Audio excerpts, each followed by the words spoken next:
दोस्तों, target with PS Parihar channel में आपका स्वागत है। सुबह की इस वीडियो में ऐसी सूचनाएं होती हैं जो विभिन्न समाचार पत्रों पर छाई हुई होती हैं और विद्यार्थियों के लिए आवश्यक होती हैं। तो आइए शुरू करते हैं और देख लेते हैं कि आज के समाचार पत्रों में विद्यार्थी जीवन से संबंधित कौन कौन सी सूचनाएं हैं। सबसे पहले जो सूचना है वो हाई स्कूल में होने वाले बदलाव की है। लिखा है, अब अगले सत्र से हाई स्कूल में पढ़ाए जाएंगे 10 विषय। यूपी बोर्ड ने मांगे सुझाव। एनसीएफ के तहत 10 विषय पढ़ाने का प्रस्ताव। अब 3 भाषाएं, कला, व्यावसायिक विषय आदि की होगी पढ़ाई।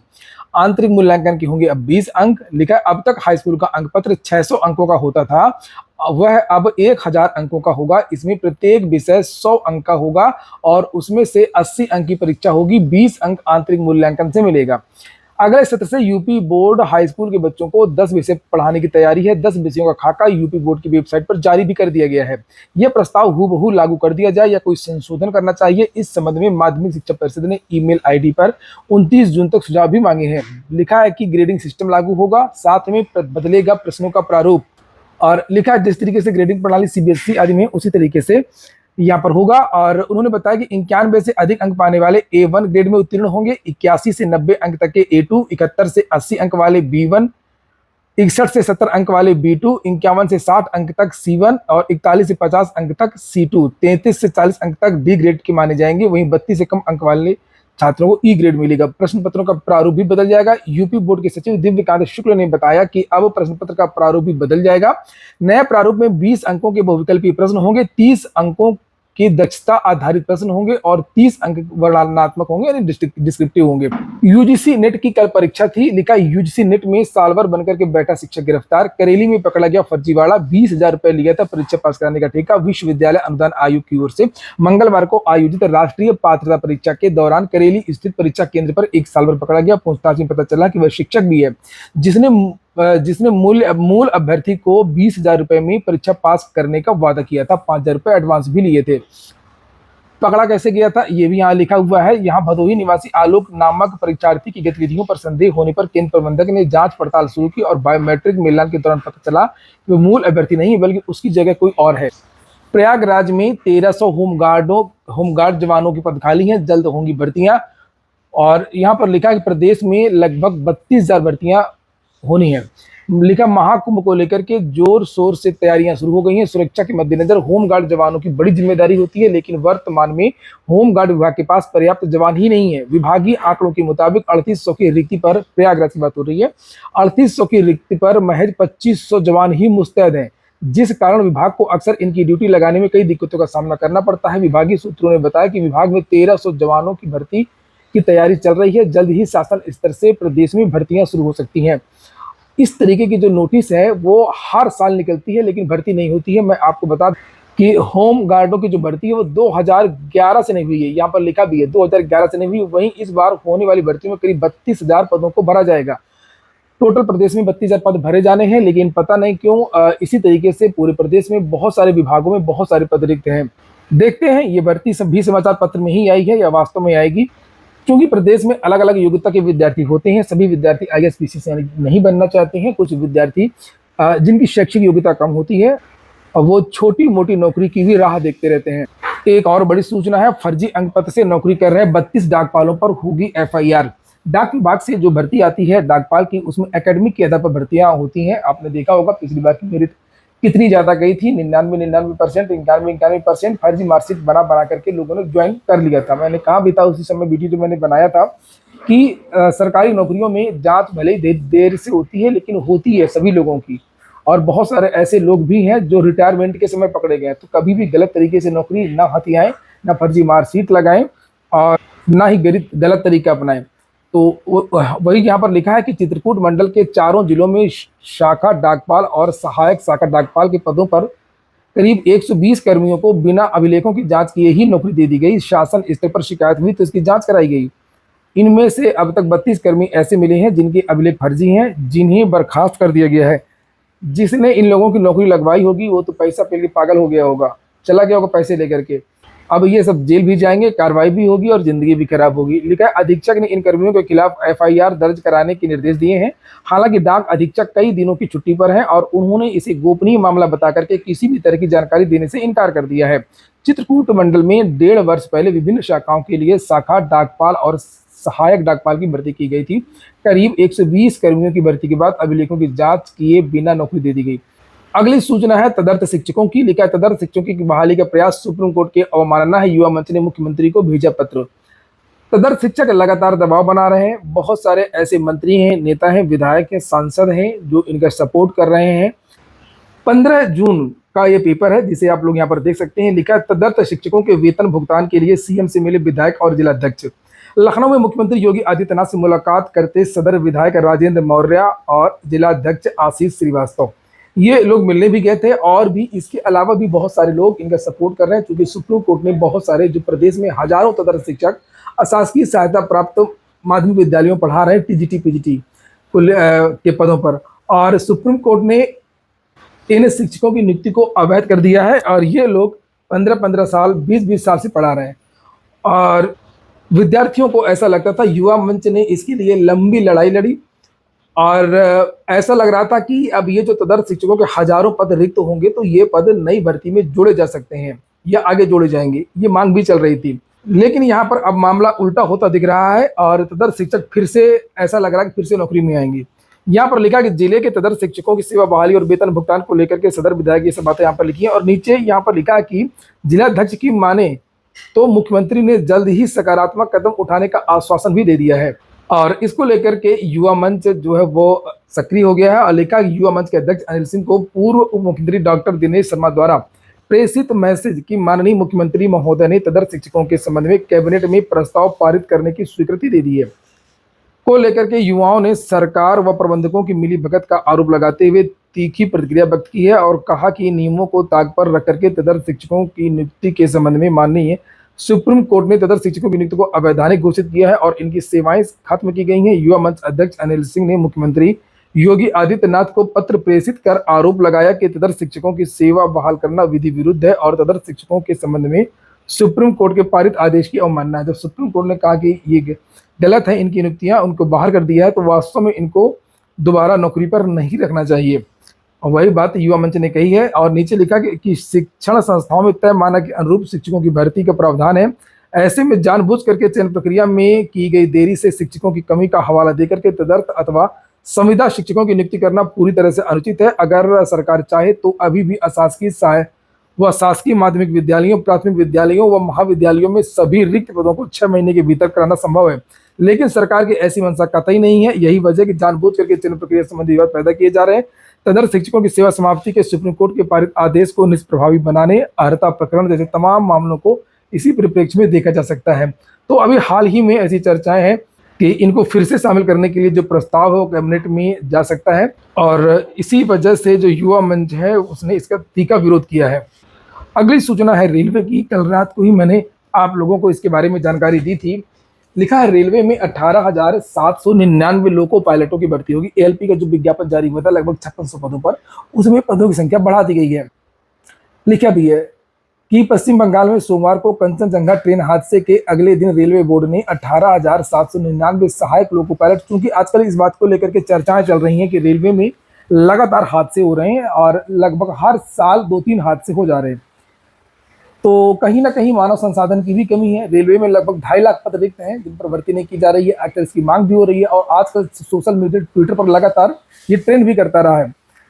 नीचे यहाँ पर लिखा है कि रेलवे बोर्ड ने सभी जोनल रेलवे के प्रबंधकों को निर्देश दिए हैं कि ड्राइवर भर्ती प्रक्रिया को 1 हफ्ते में पूरा कर लिया जाए। मतलब विज्ञापन, संशोधित नोटिस वगैरह। रेलवे के इस फैसले से ओवर ड्यूटी कर रहे ड्राइवरों का बोझ कम होगा, मानवीय चूक होने वाले हादसों में कमी आएगी। रेलवे बोर्ड के निदेशक स्थापना विद्याधर शर्मा ने उपरोक्त आदेश मंगलवार को देर शाम जारी किए। इसकी कॉपी हिंदुस्तान के पास है, मैंने कल आप लोगों को दिखाया भी तक था। और लिखा है कि रेलवे बोर्ड ने ड्राइवरों की ट्रेन चलाने की ड्यूटी 9 घंटे निर्धारित की है, लेकिन कमी के चलते 31% से अधिक ड्राइवरों को 10 से 12 घंटे तक ट्रेनें चलानी पड़ती हैं। इसमें 8% ड्राइवर 12 से 16 घंटे से अधिक समय तक रेल चला रहे हैं, इतनी मेहनत कर रहे हैं। रेलवे के पास पैसे की कोई कमी नहीं है। एसी में वेटिंग लिस्ट, स्लीपर में वेटिंग लिस्ट, जनरल बोगी देख ही रहे हैं कितनी भर भर के जा रही है। अथाह पैसा है रेलवे में, तो कर्मचारियों को वेतन देने में क्या दिक्कत है, कर्मचारियों की भर्ती करने में क्या दिक्कत है। मालगाड़ी से सबसे ज्यादा पैसा आता है। अगली सूचनाएं बिहार की हैं। लिखा पेपर लीक में कई गिरोह सरगना पकड़ से दूर है। नीट राज्य से लेकर के बाहर तक के कई लोगों के गिरोह ईओयू की जांच के दायरे में महाराष्ट्र तक पहुंची। आज नीचे लिखा है सालभर गैंग मामले में निजी स्कूल की प्रचार पर संदेह, और एक सुप्रीम कोर्ट का भी बयान है, कल का मैं वो भी अभी आपको दिखाऊंगा जो कल सुनवाई हुई थी।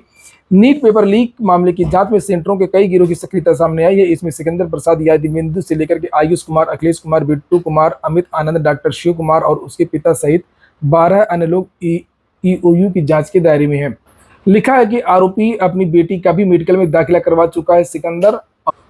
दूसरे समाचार पत्र में लिखा हुआ है कि पेपर लीक कराने में कई गिरोहों का हाथ है, जहां पर सरकार की तरफ से कहा जा रहा है कि पेपर लीक नहीं हुआ है, और वहीं पर जो बिहार में जांच चल रही है उसको लेकर के नए नए तथ्य सामने आ रहे हैं। रोज नए तथ्य सामने आ रहे हैं कि पेपर एक दिन पहले ही नीट का लीक हो गया था। लेकिन नीट पेपर लीक मामले में सेंटरों के कई गिरोह की सक्रियता सामने आई है। इसमें सिकंदर प्रसाद यादविंदु से लेकर के आयुष, वही बात यहाँ पर भी लिखी हुई है, और किस तरीके से पेपर लाया गया, कहाँ बैठ करके रटवाया गया, ये सारी बातें यहाँ पर लिखी हुई है। वहीं पर सुप्रीम कोर्ट का भी एक बयान है, लिखा नीट में 0.001% भी गलती तो समय रहते कार्रवाई हो। सुप्रीम कोर्ट का धोखाधड़ी करने वाला कोई व्यक्ति डॉक्टर बन जाए वह समाज के लिए हानिकारक है। छात्रों का विश्वास जीतने और निष्पक्षता सुनिश्चित करने के लिए एनटीए को शीर्ष कोर्ट का कड़ा संदेश दिया गया है। और सबसे ज्यादा तो एनटीए इस समय चर्चा में है। एनटीए पे बहुत सारे सवाल उठाए जा रहे हैं। ये आज की बात है, चूंकि नीट का बड़ा मामला है। इसके पहले भी एनटीए बहुत सारी परीक्षा करवा चुकी है और इसकी परीक्षाओं में ज्यादातर सवाल उठते रहे हैं।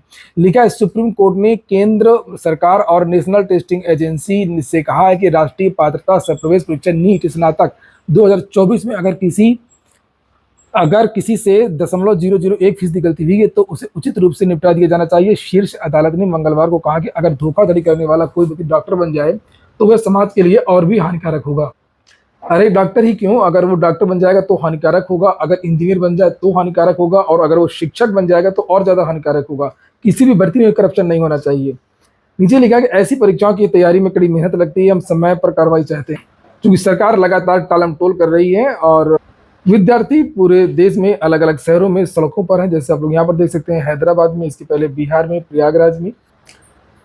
AI के जरिए रोजगार दिलाएगा इलाहाबाद विश्वविद्यालय। इलाहाबाद विश्वविद्यालय 18 सर्टिफिकेट प्रोग्राम शुरू कर रहा है। कोई भी ले सकता है एडमिशन, कोई उम्र की बाध्यता नहीं है, कुछ भी नहीं है, और आपको नौकरी भी दिलाएगा। लिखा है अगर आप बाजार में निवेश के तरीके चाहते हैं सीखना, आर्टिफिशियल इंटेलिजेंस और कंप्यूटर एप्लीकेशन के जरिए रोजगार के रास्ते तलाश रहे हैं तो भटकने की जरूरत नहीं है। इलाहाबाद विश्वविद्यालय नई शिक्षा नीति के तहत कौशल आधारित 18 नए सर्टिफिकेट कोर्स शुरू करने जा रहा है, और इसके लिए जरूरी नहीं कि आप विश्वविद्यालय के विद्यार्थी हों, कोई भी व्यक्ति यहाँ दाखिला ले सकता है। प्रवेश के लिए ना उम्र की सीमा है और ना ही रोज विश्वविद्यालय आने की बाध्यता है। विद्यार्थी ऑनलाइन ही पाठ्यक्रम पूरा कर सकेंगे। ये पाठ्यक्रम 15 हफ्ते यानी 90 दिनों के होंगे। इनकी कक्षाएं 5 अगस्त से शुरू होने जा रही हैं। इलाहाबाद विश्वविद्यालय के PRO प्रोफेसर जया कपूर ने बताया कि सर्टिफिकेट प्रोग्रामों में वर्ष में 2 बार एडमिशन होंगे। तो ये कोर्स हैं, आप इन्हें देख सकते हैं, छोटे छोटे। भारतीय संस्कृति विरासत, computer application, basic electronics, artificial intelligence, discoveries in science and technology. विदेशी भाषाएं भी हैं।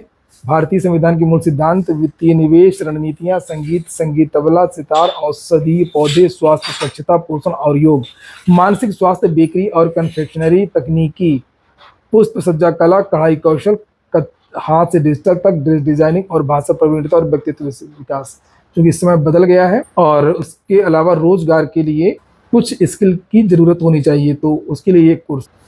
बिहार में 13,267 पदों पर नियुक्तियां होंगी, और उत्तर प्रदेश में तो भर्तियों के बारे में कुछ नहीं आता है। ऐसे संविदा वाली भर्ती जैसे कंडक्टर मैंने बताया अभी आप लोगों को, अब एक होमगार्ड की भर्ती आई है, आने वाली है, अभी तो नहीं आई है, अभी तो अखबारों में ही है, कब तक अखबारों में रहेगी।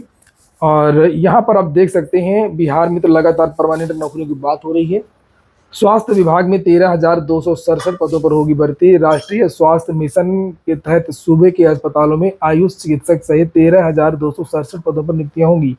स्वास्थ्य मंत्री मंगल पांडेय ने राष्ट्रीय स्वास्थ्य मिशन के तहत अस्पतालों में मिशन मोड में रिक्तियों को अक्टूबर तक भरने का निर्देश दिया है। सरकारी अस्पतालों में रक्ताधिकोष एवं रक्त पृथक्करण इकाई स्थापित करने के निर्देश दिए हैं। तो यहाँ पर लिखा है, देखिए, स्वास्थ्य मंत्री ने मिशन मोड में भर्तियों के निर्देश दिए। किन पदों पर भर्तियां होंगी इन्हें भी आप लोग देख सकते हैं।